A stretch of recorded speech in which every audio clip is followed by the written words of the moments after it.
Good morning, good afternoon, or good evening, whenever and wherever you're watching or listening. This is the Stochastic NHL DFS Strategy Show, and I am not Josh Harris.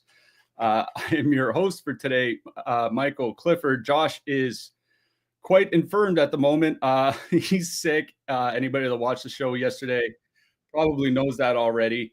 I think this is my sixth season with Josh doing these shows. For him to be sick and to miss one, it would be pretty bad. And like I said, anybody that saw him yesterday knew he was in pretty rough shape. So Sunday, tomorrow, there's no show. There's only 3 games on Monday, so we're not having a show. So we won't be back until Tuesday. So it gives Josh a little bit of time to rest and recuperate. You're stuck with me here for today. We have 7 games on the board here tonight. Before we get to those games, we do have to shout out some pretty big, couple pretty big winners here from last night.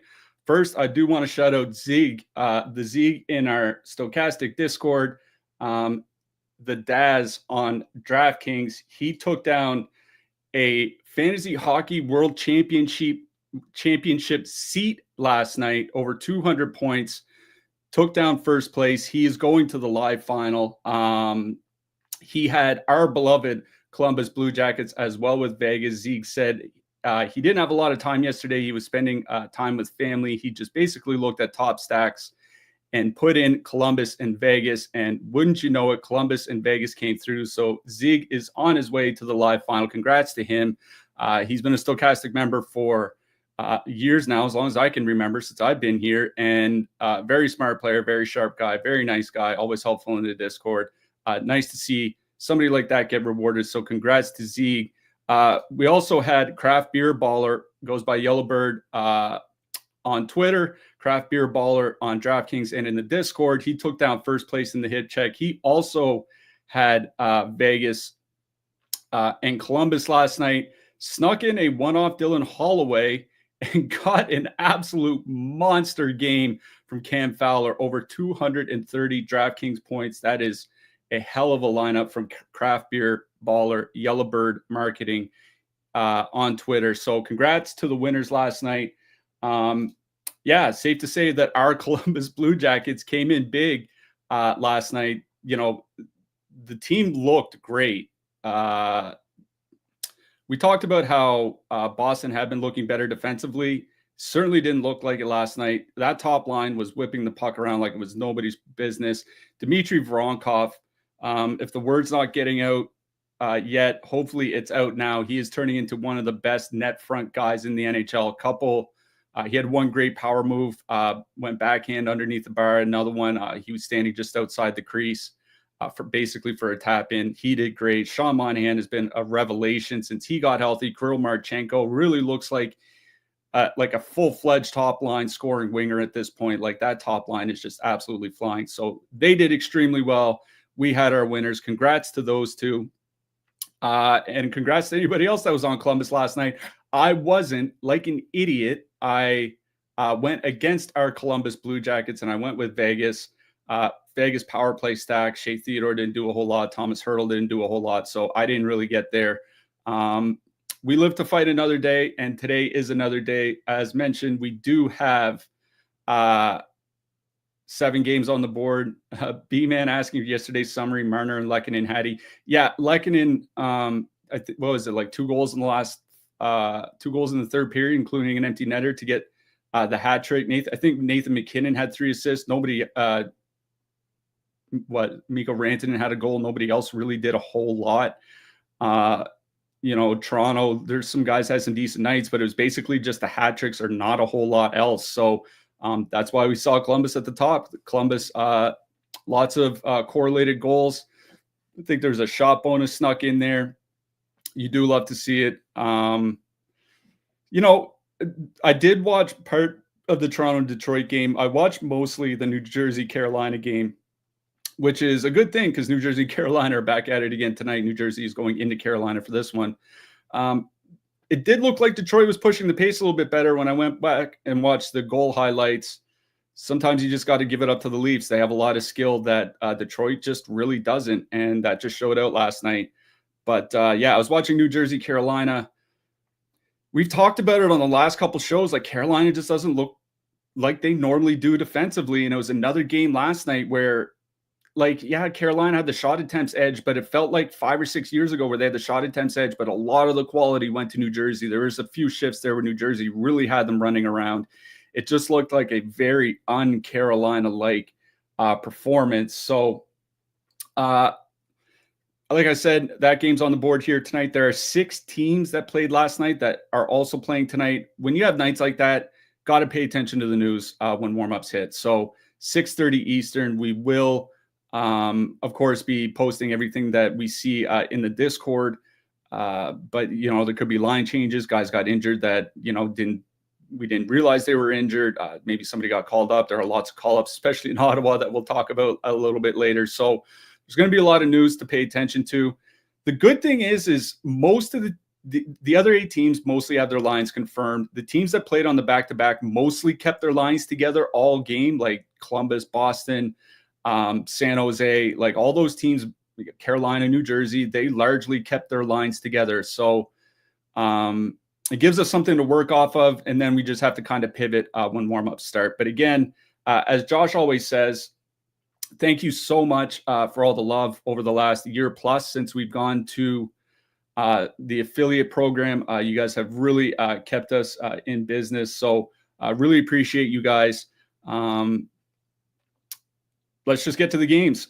First of all, first on the board, we're getting right back at it. We have our very loved, very beloved Columbus Blue Jackets with a 2.7 total. They're going into Boston. Boston has a 3.7 total. It's not an unearned total. What bugs me is Boston is just not a team that has typically been scoring a whole bunch of goals. Like, you could say that things have kind of turned around since their last coach took over, but 2, 4, 3, 2, 4, 5, 1, 1, 4, 4, 3. You'd have to go all the way back to the 1st of December to have a really monster game from them, and it was against Montreal. So maybe they can pull that off against Montreal here. We'll see if there are any lines or lineup changes. I don't suspect there are. They've been pretty consistent with these lines, but again, anything could change when warm-up starts. So David Pastrnak, Pavel Zacha, Morgan Geekie, top line for Boston, second line Marchand, Lindholm, and Coyle. Jeremy Swayman almost certainly going to be in net for Boston. We talked about it yesterday. He's been the worst goalie between him and Korpisalo this year. Not like Korpisalo was great last night, so doesn't really change a whole lot in our calculus compared to yesterday. All the changes is where they're playing the game. Danil Tarasov probably going for Columbus. Jet Greaves wasn't at practice yesterday. Tarasov was. That would tell me that Tarasov is probably going to start tonight. So assume it'll be Tarasov versus Swayman. We'll find out. If not when coaches speak in a couple hours, and certainly at warm-up. You know, Boston's top line, we talked about it yesterday, has typically been pretty good scoring. Pavel Zacha, like, he got on the board last night. That top line, 3.1 goals per 60 minutes at 5-on-5. And, you know, when Boston is at home, they don't use Pastrnak and Zacha a whole lot in a shutdown matchup. They use more the Coyle line, the Coyle, Lindholm, Marchand line for that. And Columbus's second and third lines just really have not been that good defensively. It's been the top line that's kind of carried the defensive weight for them. So I don't mind going to Boston here. What I do mind is the ownership, because the ownership is absolutely preposterous. 27.4% for Boston's top line ownership here tonight, by far the highest owned line on the board. It is just a lot of ownership to choke down for a team that really hasn't been all that good. Now, one of the reasons why I don't feel like you have to play Boston is because there are a lot of lines in that 17, let's call it like $17,000 to $21,000 range that are very playable here tonight. We'll of course go through them. You know, you can pair a couple 17K lines like this one and be on your way. But if you're taking one and maybe a more expensive line than punting elsewhere, or going to the cheaper line and going with expensive defensemen, like, I don't think you necessarily have to race out to play them. I will say it is a good 5-on-5 matchup. The Boston power play continues to just like not be very good, let's call it. They went 0 for 2 last night. They've been very low scoring basically all season, no matter the units. I don't know. I'm fine playing Boston, but as the chalkiest line on the board, it's just a lot to ask. I feel fine playing them. I don't think I'm going to get to Boston here tonight personally. It's the same thing with the second line. They're coming in at 12.4% ownership, 6.4% top two stack. I just feel like there's a lot of ownership here for a team that generally just has not been good. Like, you make a pretty good argument that Columbus has been the better 5-on-5 and power play team this season. Like, it's not really a stretch of an argument to make. And in fact, like, if you look basically over like the last 5 weeks, Boston's been getting about 51% of the goal share. Columbus is at about 49%. There really hasn't been a lot separating them, even as Boston's played better. So I think I'm going back. I'm back on the Columbus side here. Now, again, I didn't play them last night. Probably should have. But it's basically an identical matchup. Swayman's in net. You know, again, they're just going on the road. Now, you have to go up against the Marchand line. The Marchand line has been pretty good defensively. But Columbus is also coming in with half the ownership that they were yesterday, 5.7%. Yesterday, they were up around 10%. Still a fairly high top two stack. You know, given that they're coming in at about 1/5 the ownership that the Pasternak line is, I'm fine with going back to Columbus 1. They're perfectly correlated. The power play has been legitimately good for Columbus. It's not that they're riding a hot shooting percentage, which they kind of are, but they're still generating a ton of shots. Like, they're up around 70 shots per 60 minutes at 5-on-4. Like, a good mark would be around 60. These guys are at 70. I'm perfectly fine going right back to Columbus 1 here. I don't feel like it's chasing points because they've just been a really good line. They're up to 3.1 expected goals for, 65 shot attempts per 60 at 5-on-5. You know, Marchenko's getting more ice time. Monahan's consistently, you know, around 20 minutes. Even Voronkov's been up to like 18, 19 minutes at times. So I'm perfectly fine going back to Columbus 1. If you want to go to the depth, like Kent Johnson and Cole Sillinger have legitimately been fine. 2.6 expected goals for, 2.4 against. So they're carrying the play in 120 minutes together. Sillinger has 51 shots in his last 20 games. Like, he's a guy, I've said it before on shows, I don't really think a whole lot of Sillinger. But he is shooting. He's playing with Kent Johnson, who's playing extremely well. They are cheap. There are very expensive lines you might want to go down for. So, like, you know, a Sillinger, Kent Johnson, 2-man. If you want to go even cheaper, Sillinger, Olivier, I think is fine. But it's Columbus 1 for me, and then Boston 1, and then looking at the depth. All right, let's move this along. Washington, they have a 3.0 total. They're going into Toronto. The Toronto Maple Leafs also have a 3.0 total. Toronto played last night. Toronto won last night. Joseph Woll started for Toronto, so it'll be Matt Murray in net here tonight. His second game back since returning, I guess, from injury. He had been in the AHL. Kind of a nice story. Like, the guy, he did well in Pittsburgh, obviously, winning those Stanley Cups. Fell on hard times with injury. Seems to be making his way back. Kind of a tough first matchup here because Washington, they've been one of the best teams in the East, legitimately one of the best teams in the East in the first half of the season, and they get Alex Ovechkin back. Alex Ovechkin's been out about a month and a half with a broken fibula. I believe it was off a block shot, if I'm not mistaken, but he's back. And Washington is going back to their typical top two lines of Ovechkin, Strome, and Protas, and then McMichael, Wilson, and Dubois. I don't mind going back to Toronto. We mentioned on yesterday's show that Pacioretty and Tavares have typically been pretty good this season, regardless of the winger. They were great with William Nylander there. Even without William Nylander, they're at 3.3 expected goals, 4.1 actual goals per 60. Obviously, Mitch Marner fit in fine last night with that hat trick. Him and Tavares seem to have pretty good chemistry that really hadn't been there for like a couple of years. I'm not going to read a whole lot into one game, but they did look legitimately pretty good. You know, Mitch Marner, I think it's 28 shots in his last 10 games. The problem with Marner is typically when he's at like 1.5 to 2 shots. When he's closer to 3 shots, that's when he really is valuable in DFS. You get 2 out of the 3 guys on the top power play unit. The Toronto power play has legitimately been better without Austin Matthews. More shots, more goals.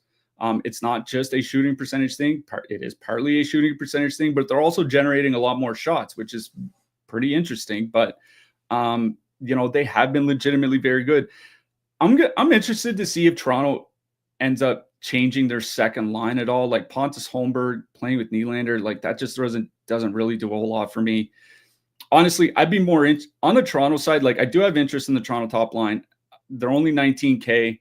They're coming in with pretty good leverage, only 4% ownership, 9.5% top two stack. So this is, as I said, Toronto's gotten good offense, really good offense from Tavares and Pacioretty, regardless of the winger. Obviously, Marner coming off that hat trick at 19K and 4.2%. Like there's just not a lot of ownership for a 7-game slate where Toronto is at home. They're probably going to have to get decent amounts of ice time again. I don't mind going back to Toronto 1. I'm out on Toronto 2. Unless, Max Domi is there, honestly, I just have no interest. Whether it's Pontus Holmberg, whether it's David Kampf, neither of them really do anything to help that line. It would have to be Domi or no one. Like, we make fun of Domi here, but he's legitimately a very good playmaker. He has his issues defensively, undisciplined, all that, but he's legitimately an excellent playmaker. So if Domi somehow gets moved up to the second line, I'd have interest then. But until then, it's honestly that third line. Domi, McMahon, and Robertson. I believe McMahon got on the board last night. Domi's picked up his offensive late. Washington's typically had pretty good depth this year, but there's one super expensive line on the board here tonight we'll talk about in a bit that you might be looking for a sub 10K stack. And if you are, I think McMahon, Domi, and Robertson is one of them, but certainly it's Toronto one I like best. I think this is another game where I like the road team. That Washington top line of Ovechkin, Strome, and Wilson had been good before Ovechkin got hurt. They had been riding extremely hot. Now, two things can be true here. The Ovechkin-Strome protest line was playing well offensively, and they were also riding an extremely hot shooting percentage. Like that line, 3 expected goals per 60 minutes of 5-on-5, that's very good. I think the league average like 2.4 something. So, 25% better than that. Legitimately very good. They're also shooting 18.8%. To put that into perspective, we'll talk about Tampa Bay in a second. The Tampa Bay top line of Gensel, Point, and Kucherov, think how good they've been. They're under 13%. That Washington top line's at nearly 19%. Like 12% would be pretty high. I feel like there's going to be some sort of correction coming. Honestly, I'm more in on McMichael, Wilson, and Dubois. That line has been generally very good all year. 3.1 expected goals, 4.4 actual goals per 60 at 5-on-5, shooting 12.4%. They're split on the power play. But, Ovechkin plays both halves. They'll still get a decent amount of power play time, maybe about 35% of the power play time. They're only 15,300, coming in with under 2% ownership. McMichael's been running a little cold lately. Only has 21 shots in his last 10 games, but this line has legit been very good all year, and they're not riding a super hot shooting percentage. So if you're looking for one of those mid-price lines, I think it's Washington 2. But for me, it's Washington 2 and Toronto 1 I have the most interest in this game. If you need a super, super cheap line, I think Toronto 3 is certainly in play here. Just give me 1 second. All right. Let's move it along. Too bad Josh isn't here for this one. We have the New York Rangers with a 2.6 total. They're going into Tampa Bay. Tampa Bay has a 3.3 total. It's going to be Igor Shesterkin going up against Vasilevsky. Igor's been very good. The Rangers have not. It's been an absolutely brutal stretch for the Rangers. Over the last 5 weeks, they are dead last, and I mean dead last by expected goals against per 60 at all strengths. Worse than Anaheim, worse than Montreal, worse than San Jose, dead last. And it's led to them being the fourth most scored on team. So fourth most goals against, most actual expected goals against. And it goes back further than 5 weeks. This is a team that has been on a downward trend for a lot. Maybe the holiday break helped them reset some things. I don't know, man. This was a really bad defensive group outside of Adam Fox. They get Keandre Miller back tonight. That's a good thing. but this has generally been a really bad defensive group. They added Will Borgen, and like Will Borgen is like a competent enough number 6 defenseman. He is not a guy that is going to right the ship single-handedly for that defensive group. They need probably 3 new defensemen on that blue line, actual like very good, top 4, top 5 defensemen to really right that ship. I just don't have faith that they're going to turn things around defensively. I really don't. And it puts us in a tough spot because they're facing Tampa. Tampa's at home. Obviously, Tampa is super expensive again, 25,300. They have the highest top 2 stack on the night at 31.2%, ownership well under 10%. Lots of positive leverage. Obviously, they're very expensive. It puts us in a tough spot because this is a really good matchup for Tampa Bay. That top line's been great this year, 4.4 goals per 60 minutes. Typically, they all skate around, especially over the last few weeks, they've been skating, 20 to 21 minutes a night. Earlier in the season, one of our problems with Jake Gensel was that he wasn't shooting the puck very much. Well, he has 36 shots in his last 10 games now. And we know Nikita Kucherov is always hunting points, especially with the empty net. We know Braden Point is one of the most efficient shooters in the NHL, so he's not a guy that needs 3 shots per game. This is tough, especially where with Tampa Bay at home, that point line is probably not going to see a whole lot of Panarin and Trocheck. Now, none of the Rangers lines have been very good defensively. That's probably still their best line. So, Tampa's going to get second and third line matchups, that Tampa top line. I'm typically not a fan of paying $25,300 for a line. I think if there are a handful of matchups where I'm okay paying it, it's on a 7-game slate when this team is at home facing a Rangers team that's just been atrocious defensively for about 2 months now. I think if you want to one-off Nikita Kucherov, that's perfectly fine. He's coming in with the second highest point projection on the board tonight behind David Pastrnak. Obviously, he's very expensive, but if Tampa Bay goes off here tonight, he's almost very likely to be involved. So I think a one-off Kucherov is fine. I'm tempted to play Tampa here. And one of the reasons why I am tempted to play Tampa is because there are cheap lines we can use elsewhere. I mentioned Columbus. I mentioned that Toronto third line. Certainly Carolina and New Jersey have cheap lines.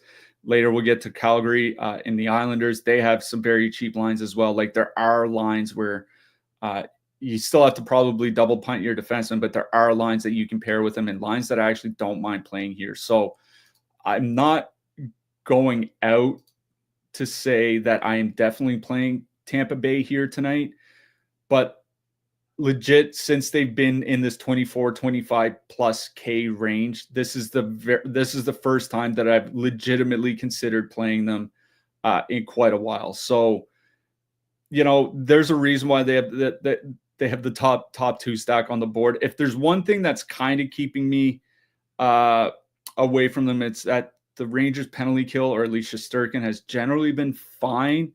But we know the Tampa Bay power play, like they've been good enough to kind of shred just about anybody's. And the Rangers have been taking more penalties of late. The Rangers are at 3.1 times shorthanded per game over the last 5 weeks. It's the 7th most in the league. League average is at about 2.75. So, they've been taking about 15% more penalties than the league average.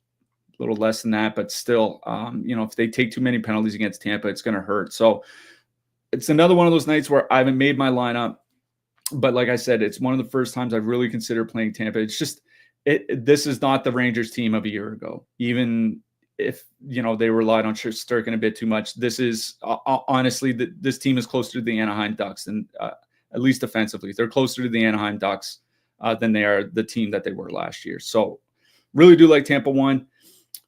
If you want to go to Tampa 2, I think it's fine because it isn't necessarily a great power play matchup for Tampa. Connor Geeky's still reasonably cheap. He's back tonight. That line has been pretty good for the Bolts. 3.1 expected goals, 4.6 actual goals, riding a bit hot by shooting percentage, but this is still a well above average offensive line of 5-on-5. You still get Hagel on the top power play. Hagel and Cirelli are just an absolute menace on the penalty kill. Not saying they're going to get a shorthanded goal or anything, but like The Rangers power play's been looking a little sloppy for like 6 weeks now. So one mistake against them, it could end up in the back of their net. I don't mind Tampa 2 here. It's Tampa 1 that I like best. On the Rangers side, even as the team's been sliding, that Panarin, Trocheck, Lafreniere line has been fine. They do have Chris Kreider back in the lineup tonight after that healthy scratch. He'll be playing with Zibanejad and Smith as he did for a good chunk of the early portion of the season. I have no problem playing that Rangers Panarin, Trocheck, Lafreniere line. I was just looking at the last 20 games, 3.7 goals per 60 minutes. They're only 18K. You get a nice savings off of some of the 19 and 20K lines that are elsewhere on the slate. I think I'd be more tempted to play them in a 20 max or something like that. In a single entry, I don't think I can quite get there. I'm not super big on the Rangers here. This is just not a team that has looked very good. Even as their defense has been sliding, sometimes the defense slides and the offense kind of picks up the slack. That hasn't been the case. The Rangers goal scoring at all strengths, dead last in the league over the last 5 weeks.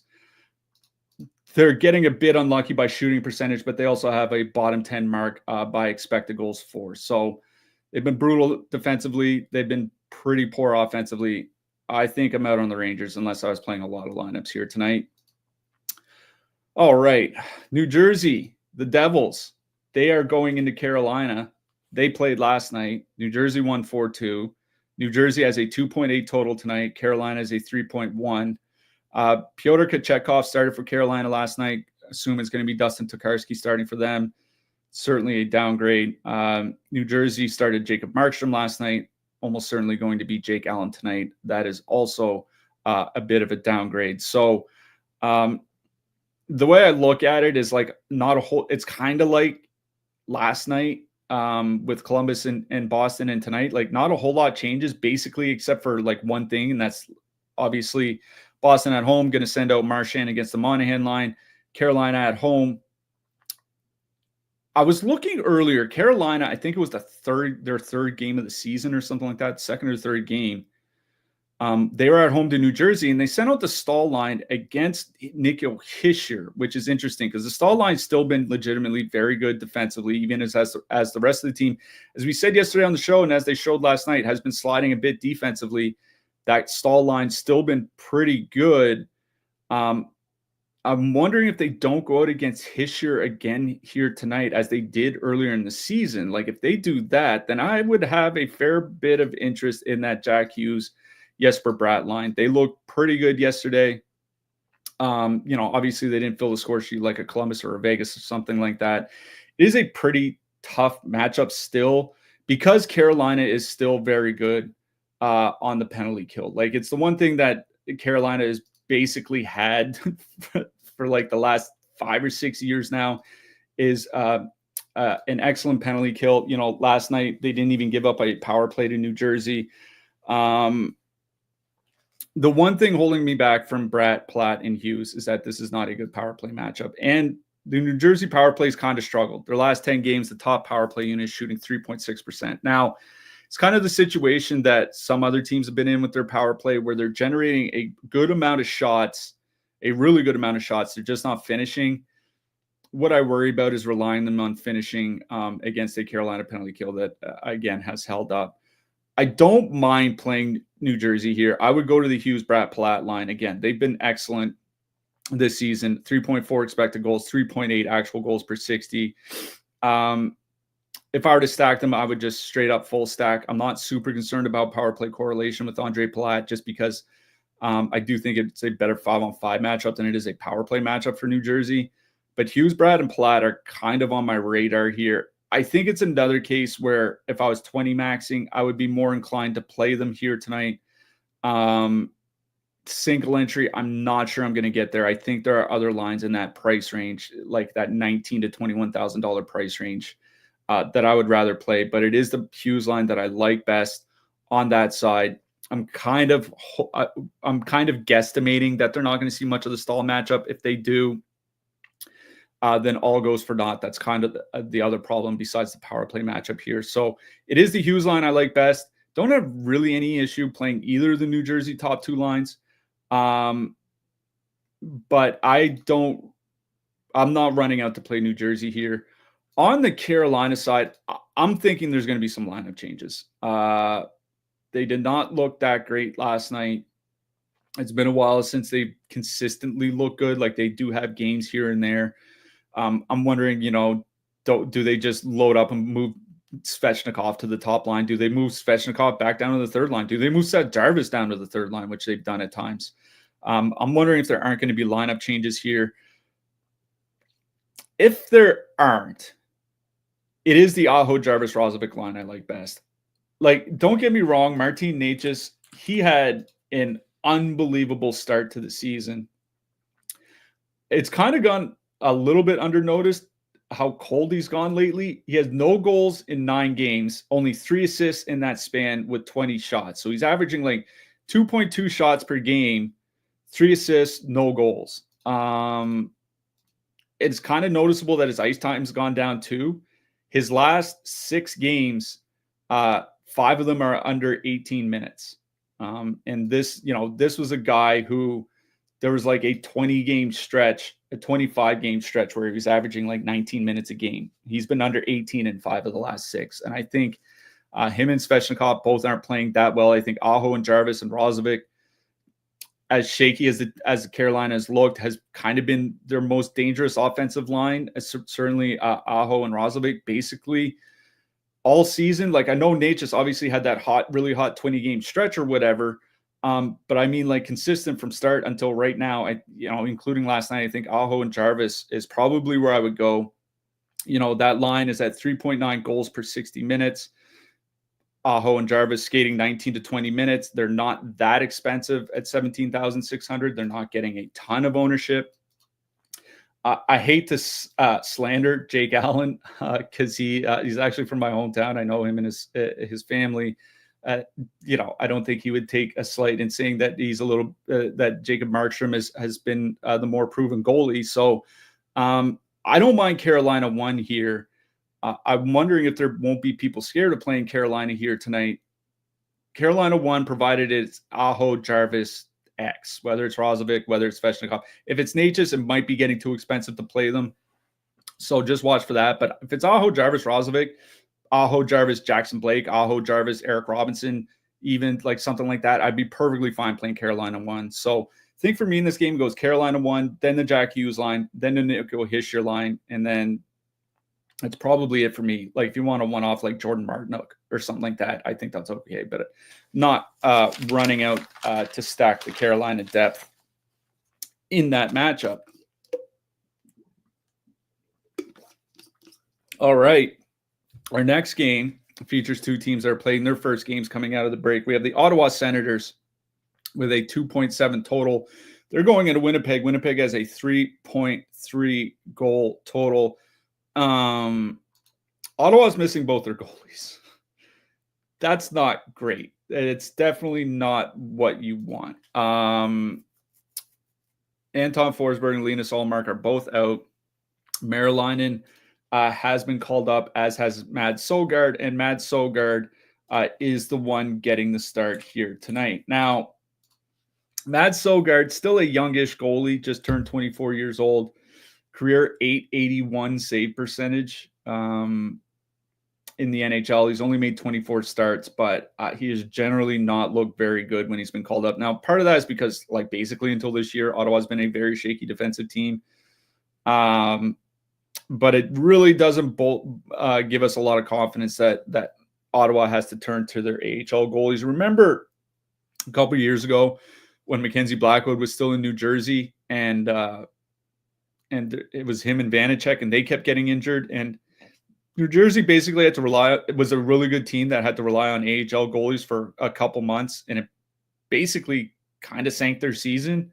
I think that was the year they still made it to playoffs. They even got to the second round, but Akira Schmid got just lit up in the second round. But either way, there was a stretch there where they were relying on 2 AHL goalies. And even though the Devils were a very good team, they were allowing a lot of goals. I think Ottawa might run into that problem. I don't think Ottawa is like a great team, but I do think they're at least a borderline playoff team in the East, if not a playoff team.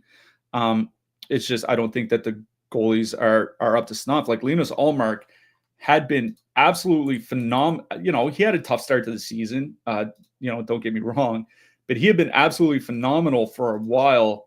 For Ottawa, his previous 10 games for the Sens, 8 wins in those 10 games with a .952 save percentage. It's nice that we get this game because I don't know if anybody watched the World Junior Championship game last night. I didn't watch it. Certainly saw the highlights. The Latvian goalie made 54 saves on Canada last night, and it led to one of the biggest upsets in the history of the tournament as Latvia beat Canada. Those things happen in a single game of hockey. You can get a goalie that will go out, a goalie that nobody really knows, that will go out and just put on an absolute clinic. Like, just look at Artur Shilovs from Vancouver. Like, he did that last year towards the end of the season into the playoffs, certainly in the first round for Vancouver. And then this year, they had to stop giving him starts because he was playing so poorly. Like, that's just kind of goaltending, and that's just the way hockey is. So, like, Søgaard can play well. If we were to get this matchup 100 times, I suspect that Winnipeg would at least score 3, if not 4 goals most of the time, which is why they have that 3.3 total. One of the reasons I don't like a lot of the other 18 to 20K lines here tonight is because I do like this Winnipeg one line. Connor Scheifele Velarde, 20,700. Only 6.5% ownership, 13.8 top 2 stack. So top 2 stack, more than double the ownership rate. 3.5 goals per 60 minutes in 460 minutes together this year, shooting about 12%, which is high, but normal for a very skilled line like this. And don't get me wrong, this is a highly, highly skilled line. Scheifele and Connor typically skate 20 plus minutes. Velarde's been skating more. I was without Ehlers. Ehlers has been back for a few games, maybe Velarde, but closer like 18 minutes than he will like 19 or so. But either way, perfectly correlated on the power play.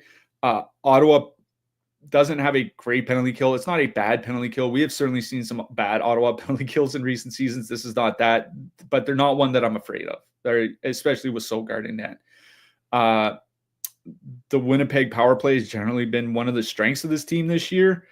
They're also drawing a lot of power play opportunities of late. Over the last 5 weeks, 3.3 opportunities per game. It is one of the highest marks in the league. And I think over the course of the entire season, they're tied for like the 7th highest mark of power play opportunities per game, thereabouts. Ottawa also draws a lot of power plays, and we'll get to that in a second. But Winnipeg does too. And if I had to choose, do I want to roster guys shooting against Matt Søgaard or shooting against Connor Hellebuck? I think the answer is pretty easy. I really do like Winnipeg one here. They are one of my favorite lines on the board, behind Tampa, but probably at the head of every other line that we have here tonight. So I really do like Winnipeg 1. Winnipeg 2, I think, is playable. I worry about ice time. Since Ehlers got back, it's been like 14 to 16 minutes. It's not a lot, especially with them at home in the Winnipeg third line, that Lowry, Niederreiter, Appleton line, probably getting some shutdown time against that Stützle, Tkachuk line from Ottawa. Other than Ehlers' top power play time, that Ehlers, Perfetti, Nemestikov line might legitimately be the third line. So Winnipeg 1 for me. If you're playing Tampa and you need a super cheap third line, I think Winnipeg 3 is another one of those cheap lines you can use just because they're going against Søgaard. That's the only thing. They're cheap enough where, if you two-man like Lowry and Niederreiter or something like that, you get a goal from one and an assist from the other, maybe a few shots, and you're fine. So I think Winnipeg 3 is another one of those lines you can pair with Tampa, but it's Winnipeg 1 I really do like on this side, especially where Connor Scheifele and Velarde probably not going to see a lot of Ottawa's top line. Ottawa's reuniting Stützle, Tkachuk, and Giroux. Typically, over the years, a very good line, a very good defensive line this year. 1.1 expected goals against, 1.7 actual goals against. Now, Søgaard might make things worse, but they are they've typically been pretty good defensively whenever they played together.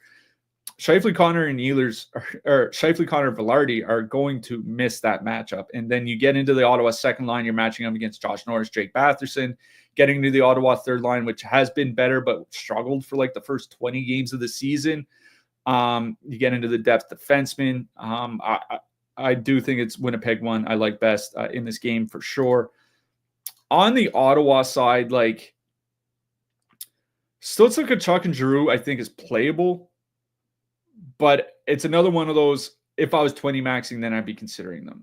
As it is, 17,900. Decent ownership, but still coming in with 6% against top two stack that's under 10%, so it's not super high. Stützle, Giroux hasn't been shooting much basically all season. Stützle has 18 shots in his last 10 games. Obviously, Tkachuk shoots a lot. The Ottawa power play had been riding pretty hot for a while. That's come down to earth a little bit. I'm kind of out on the Sens here tonight. Again, I think they're kind of like the Rangers earlier, where like if I was 20 maxing, that's when I would start considering them. And a single entry, I think I'm out on Ottawa. Honestly, if anything, it'd probably be that Pinto Cousins Grieg line, just because, as I said, they had been playing a lot better of late. They are one of those lines that would fit with Tampa. They would avoid the Adam Lowry shutdown line. It's still a tough matchup when you're on the road shooting against Connor Hellebuck. So I think Pinto, Cousins, and Grieg is playable if you're playing Tampa. Other than that, I'm in on the Winnipeg side, and I'm in on Winnipeg 1. Just checking the chat. Greg says, I managed 6 out of 500 GPP with a minus from Korpisalo. It's, goalies, man.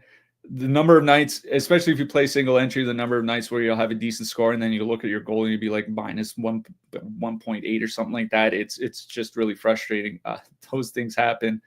VGK1 went nuclear late. Yeah, they did. San Jose back on the board here tonight. Can't wait to talk about that. But first, we have to talk about the Pittsburgh Penguins with a 2.8 total. They're going into New York to face the Islanders. The Islanders have a 3.3 total. Both goalies confirmed in this game already. It'll be Tristan Jarry against Ilya Sorokin. All right. I'm going to start on the Pittsburgh side here because I think it's a little bit easier to start on the Pittsburgh side here. For me, it's Pittsburgh 1 or bust. They've been changing that second line quite a bit. Tomasino, he was there for a few games. Then he's been bumped down. Cody Glass had been there for a few games. He's been bumped down. They've tried Michael Bunting on and off that line at times. Earlier in the season, Brian Rust and Rickard Rakell spent time as Bunting. Like, they haven't found a second line combination that has worked all season. Malkin still has decent games. Bunting and O'Connor will get goals once in a while. As far as full stacking, I just don't see it. For me, it'd be Pittsburgh 1. Now, Pittsburgh 1, 11.5% top two stack, 4.2% ownership, 20,200. They are not perfectly correlated on the power play, though. And even though the Islanders don't take a lot of penalties, the Islanders still have one of the worst penalty kills in the NHL. You can make an argument they're the worst, but certainly like bottom 3, bottom 5, depending on which metric you look at. So I'm not super concerned about power play correlation here. Or I am concerned about power play correlation here because you do get that in Winnipeg where you don't get it in Pittsburgh. I hate that Pittsburgh is back on the schedule because it feels like every time I say that I don't have a lot of interest in the Penguins. Sidney Crosby has like a 4-point game. Brian Rust has 2 goals. Rickard Rakell has a goal and 2 assists. And then I'm crying into a pillow at 2 a.m. But this is not a bad matchup for Pittsburgh. I think it is notable they do have a 2.8 total. Like, it's higher than Ottawa. It's higher than Columbus. It's higher than the Rangers. It's the same as New Jersey. It is one of the higher road totals that we have on the board here tonight. And you got to think that if Pittsburgh does get to 3, even 4 goals, that the top line would figure in heavily. The thing is like they're coming in with roughly the same ownership and top 2 stack as Winnipeg is. And it's like, would you rather play Pittsburgh on the road against Ilya Sorokin, or would you rather play Winnipeg at home against Matt Sogard? Like, that's assuming top 2 stack and ownership works out relatively equal. Which would you rather play? For me, it's Winnipeg at home. So I think Pittsburgh 1 is playable. I'd probably rather play the Jets. Certainly rather play Tampa Bay. Like, if I'm paying up over $20K for a line, I think Pittsburgh's top line would be number 3 on the list. So they just don't make the cut for single entry for me, but they have been good. Like, let's not take it away from them. 3.7 expected goals, 3.5 actual goals per 60. Raquel's not been shooting a lot, 22 shots in his last 10 games. Crosby's been having tough time scoring at times. Not correlated on the power play. I think they're fine. It's another one of those, if I was 20 maxing, I'd be seriously considering them in a single entry. I'm kind of out. I'm more interested in the Islanders, and that sucks because the Islanders have a little bit of chalk on their shirts here tonight. More than double the top two stack for the Brock Nelson Palmieri Duclair line. Nearly double the top two ownership to the top two stack for the Lee Barzal Pajot line. About 3 times as much as Horvat, Siplikov, Holmstrom, because they are more of a filler than they are a mid-price stack. So lots of ownership on the Islanders, but it's not like backbreaking. And here's the thing. If you look at the top stacks here tonight, Boston carrying a lot of ownership. We'll get to Calgary in a second. Other than that, the top 2 stack lines, single-digit ownership for Tampa, single-digit ownership for Winnipeg, single-digit ownership for Pittsburgh, single-digit ownership for Toronto, single-digit ownership for Ottawa, single-digit ownership for Columbus. Again, like there's just a lot of lines that aren't carrying a lot of ownership here tonight, a lot of expensive lines. So that's why I don't feel super bad playing the chalk, because it's like, yeah, okay, like if I play it in a 10% Islanders line, and pair them with a 4% or 6% Winnipeg line or a 5% Toronto line, it's just not going to be a very popular combination. And I think the top stack and ownership kind of balances itself out. So I'm fine playing the Islanders here tonight. It's just a matter of which Islanders line to play. Now, as I mentioned on previous shows before the break, yes, going into Long Island, that does suck. I've never been to Long Island.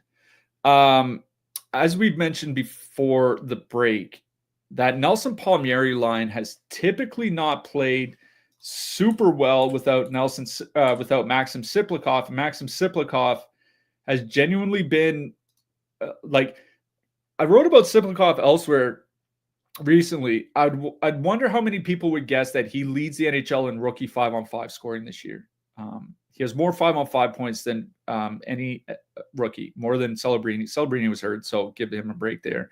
But more than Michkov. Siplikov, he's been really good. And if you look at Brock Nelson, he's gone 12 games without a goal, only 18 shots on goal in that game. A lot of that time, especially recently, has been spent Siplikov on a different line.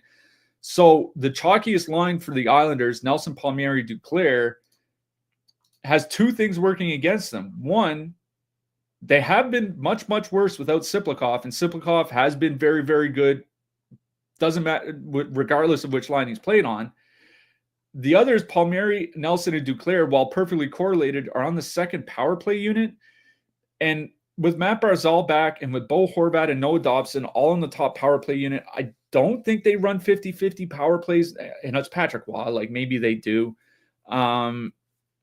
But I got to think that they give Barzal and Horvat and Dobson a little bit more run. So even though they're perfectly correlated, they're a worse line on the second power play unit.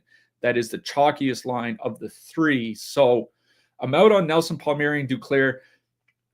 I'm more interested in the other 2 lines, Lee, Barzal, Pajot, Horvat, Siplikov, Holmstrom.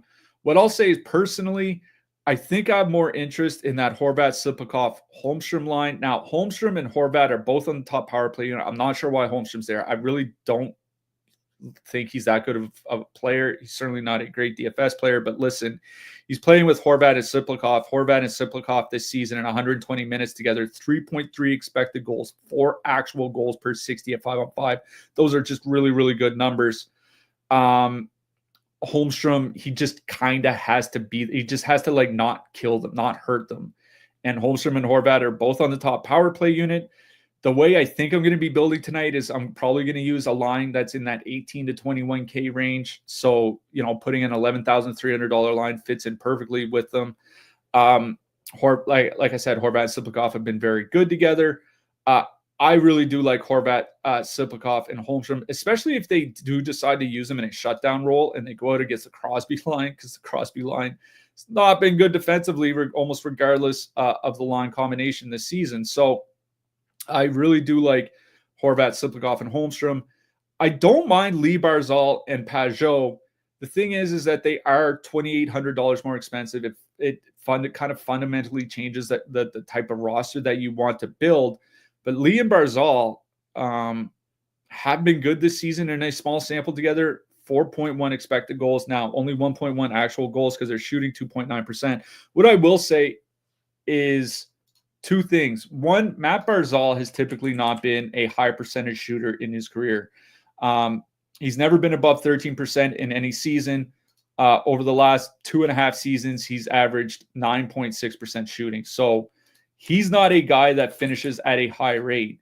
Anders Lee, also not a guy that finishes at a high rate. Over the last 2.5 seasons, he's at 12%. Like, these guys aren't efficient shooters. So while I don't think they'll keep shooting 3%, maybe this line is only a 7 or 8% shooting line. Like, maybe they're kind of like some of the Calgary lines in that sense. So I have no problem playing Lee, Barzal, and Pajot. Lee and Barzal have typically been fairly dominant together.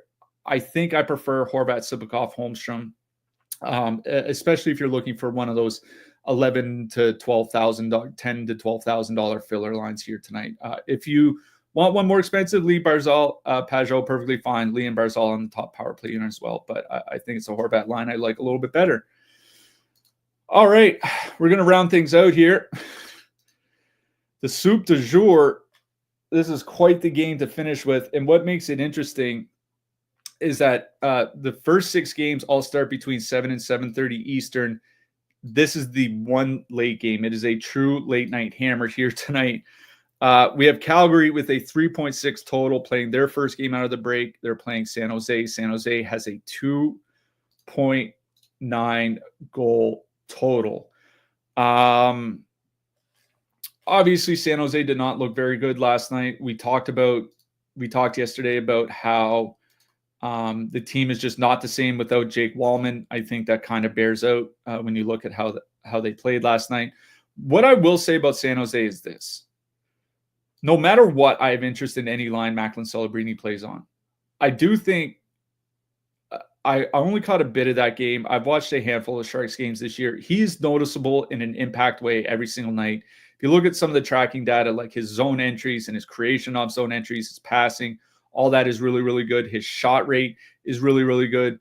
Like, think of, this is a slate that has Jack Hughes, Braden Point, Tim Stützle, Nikita Kucherov, David Pastrnak, Kyle Connor, Brady Tkachuk, William Nylander, Alex Ovechkin, Artemi Panarin, Jake Gensel, Mitch Marner, Jesper Bratt. Like, for a 7-game slate, there is a lot of talent.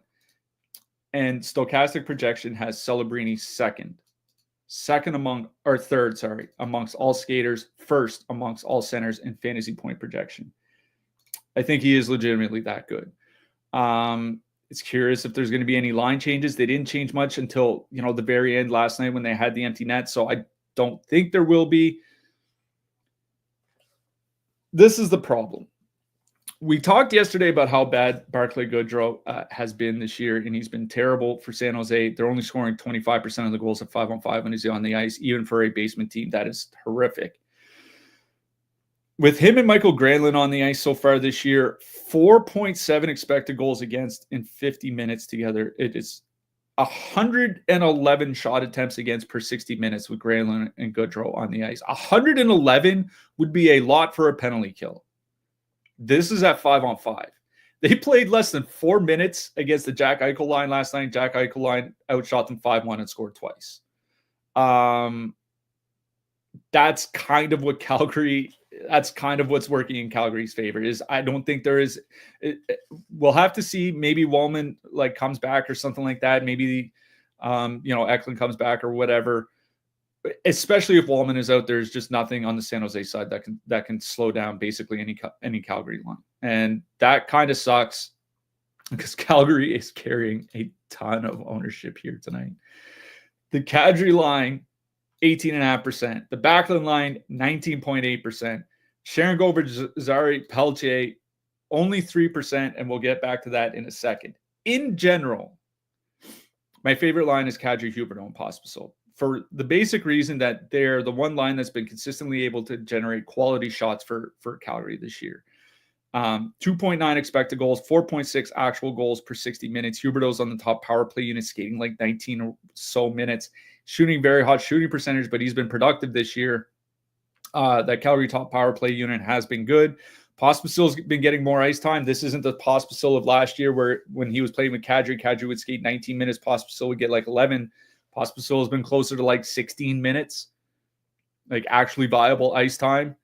At 14,100, it's just a great matchup for him. It's broken power play correlation. That's the one thing that kind of sucks, but it is a really good matchup for them. It's also a good matchup for Backlund, Coleman, Coronado, though they aren't as efficient and they don't generate the same amount of quality as the Kadri line does. So that's why I do give the Kadri line the edge, especially where Coronado is the only player from his line on the top power play unit as well. So of the top two Calgary lines, I like the Kadri line over the Backlund line here tonight.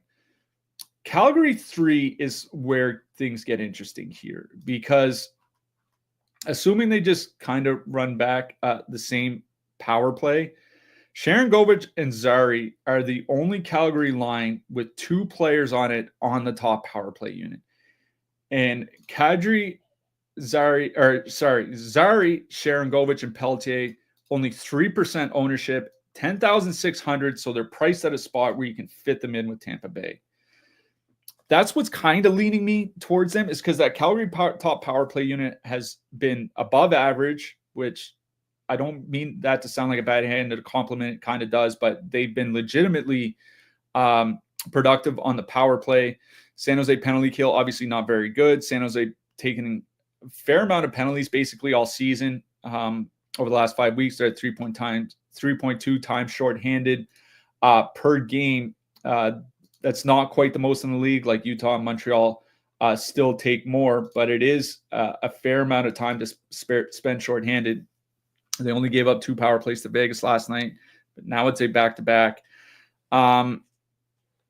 If you're playing Tampa, I think Calgary 3 is another one of those lines you really have to consider. They would be one of the on the more expensive end of things. But I have no problem going to like a Sharangovich, Zary 2-man, or just, throw in Pelletier because he's so cheap and just go along with it. It's not that they're a great line, but it's not like there's much to stop from San Jose. And again, you get 2 out of the 3 guys on the top power play unit, and that's certainly worth something. So I think you can put Calgary 3 in with your Tampa stacks. It's the Calgary top line that I genuinely like best. If I were to play anything from San Jose, it's the Celebrini line. It's Celebrini and Will Smith. I believe Smith scored last night. Celebrini and Smith together this season, 2.8 expected goals per 60 minutes. And about half that time has been spent with Barclay Goodrow. So, if they somehow get like Tyler Toffoli on their line or something like that, even move like Kovalenko back, Fabian Zetterlund's fine, but at 13,500, they're coming in with a fair bit of ownership, and it is Dustin Wolf starting tonight for Calgary. He's generally been good for the Flames this year. By goal saved above expected, he's been far better than Dan Vladar. It's basically to the point where it's like he's saving them basically a goal every 2 starts above what Vladar has done. So it's a tougher start for San Jose. I'm fine with the Celebrini one-off. You want to 2-man him with Will Smith, okay. I'm not really running out to play the Sharks here. It would be whatever the Celebrini line is, and I do have concern. And just keep in mind, once warm-up start for the Sharks, every other game will be locked. So if they do something really funky with their lines, there won't be a whole lot to swap to. So it's a Celebrini, Zetterlund, Smith line, but I hate to say it, I'm with the chalk. I do like the Calgary side a little bit better here. All right, let's get to the goalies. I think clearly at the top of the board is Connor Hellebuyck. I'll bring up the projections here shortly. Hellebuyck, he has the highest projection of any goalie on the board. Vasilevsky just behind him. Jeremy Swayman, it's basically Hellebuyck, Vasilevsky and Swayman kind of in a tier of their own by raw point projection. I still have some concerns about Swayman. For me, he's one of those guys, like, I want to see him play, like, kind of do what Allmark did, which is like play well for 3 or 4 games before I run out and start jamming in Jeremy Swayman in single entries. Like, Swayman hasn't, like, I'm just kind of looking at his game log here. He's had basically one stretch in late November where he played 3 pretty good games in a row, and it was Detroit, Vancouver, and Pittsburgh. Like, Columbus has been pretty good offensively. So I think I'd put Hellebuck first by a good margin. I don't wonder if he doesn't just end up the chalkiest goalie on the board here tonight. Just looking at ownership really quick. Probably going to be higher than Swayman. He's right behind Swayman right now. I wouldn't be shocked with an update if he's higher than Swayman. I'm not worried about goalie ownership. For me, it's Hellebuck 1, Vasilevsky 2, and then after that, I don't think there's an expensive goalie I would necessarily target. I would go to the cheaper goalies. Sorokin and Yaroslav Askarov are the 2 that stand out. Sorokin hasn't been that great this year, but he's only 7,300. Typically not a bad goalie, especially where Pittsburgh has, the Islanders' big Achilles heel is the penalty kill, and one of the Pittsburgh's Achilles heel is the power play. So as long as the Pittsburgh power play doesn't get there, Sorokin stands a decent chance of having a decent night. Otherwise, it'd probably be going towards Askarov. Askarov is only 7,100. He's one of those dumpster goalies. I don't mean to call him a dumpster goalie. One of those super cheap goalies you can start. I don't think Matt Murray is in the player pool for Toronto. And if I'm not mistaken, I'm looking it up right now. Yeah, Matt Sogard is not in the player pool for Ottawa. So 2 of the goalies on the board here tonight. 2 of the goalies on the board here tonight are not even in the player pool. So not a whole lot to go off of. For me, it's Hellebuck, then Vasilevsky for expensive. If I'm going cheap, it's Sorokin and Askarov. Defenseman. Victor Hedman, I think, should be at the top of the board, given that really good matchup at home against the Rangers. He's second by raw point projection, but has a much better point per dollar projection than Zach Werenski. A little bit better, sorry. The much better one belongs to Noah Dobson at home against Pittsburgh. So for me, it go by point per dollar. It goes Hedman, Werenski, Mackenzie Weegar, I think, is perfectly fine amongst the really expensive defensemen.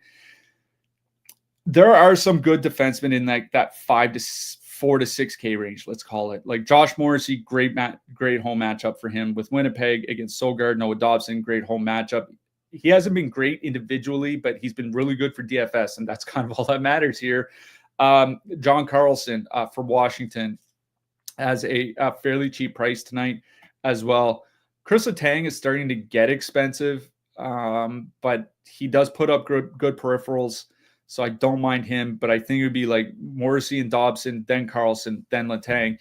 Charlie McAvoy, somebody on our Discord said he didn't look good last night. I didn't watch the game. I did see him go flying headfirst into the boards and pull a Jacob Trouba. Please just don't turn into Jacob Trouba. But it is a good matchup for McAvoy. So, like, there are a handful of guys in that mid-price range that I would rather play. And I'm not going to lie, there aren't a lot of super cheap defensemen that I really like here tonight. Like Adam Pelech for the Islanders at home is fine. See what Winnipeg does at warm-up. Hayden Fleury wasn't at skate. That's pushing up Colin Miller's projection to one of the highest on the board for stochastic amongst like the punt defensemen here tonight. So Colin Miller, Rasmus Sandin running the second power play unit for Washington. Now that Ovechkin's back, remember Ovechkin runs both halves.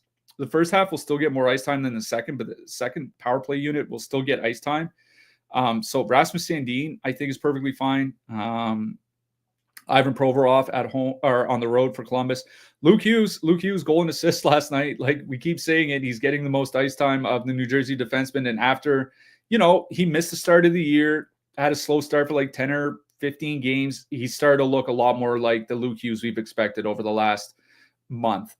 So don't mind Luke Hughes again. Ryan Pulock, again, just the Islanders at home. Kevin Ball for Calgary. He's getting good ice time, blocks a lot of shots, getting a little expensive though. So I think he's kind of priced himself out. Like I'd almost rather play Ryan Pollock at that point. But yeah, like Luke Hughes, Ivan Provorov, Rasmus Sandin, Adam Pellet, Colin Miller. There are some cheap guys to use, but I think it's that 4K and above that I do like here tonight, which might play some tricks with my lineup building because there is at least one really expensive line that I do want to play. So we'll see how all that goes. All right. Hat trick pick. You know what? I'm just going to go with a little bit of chalk here. So what? It's a really good matchup. I do like their line. Mentioned how good he's been with Maxim Siplikov. So I'm going to go Bo Horvat for my hat trick pick here tonight. That'll do it for the show today. Thank you so much for sticking with me through the solo show. Again, Josh is very sick, but hopefully just rest up. Our next show will be on Tuesday on New Year's Eve. I believe it's like a 9 or a 10 game slate, and there's games going all day. So be lots of hockey to talk about then. Until then, thank you guys very much for tuning in. Good luck tonight, and we'll see you on Tuesday.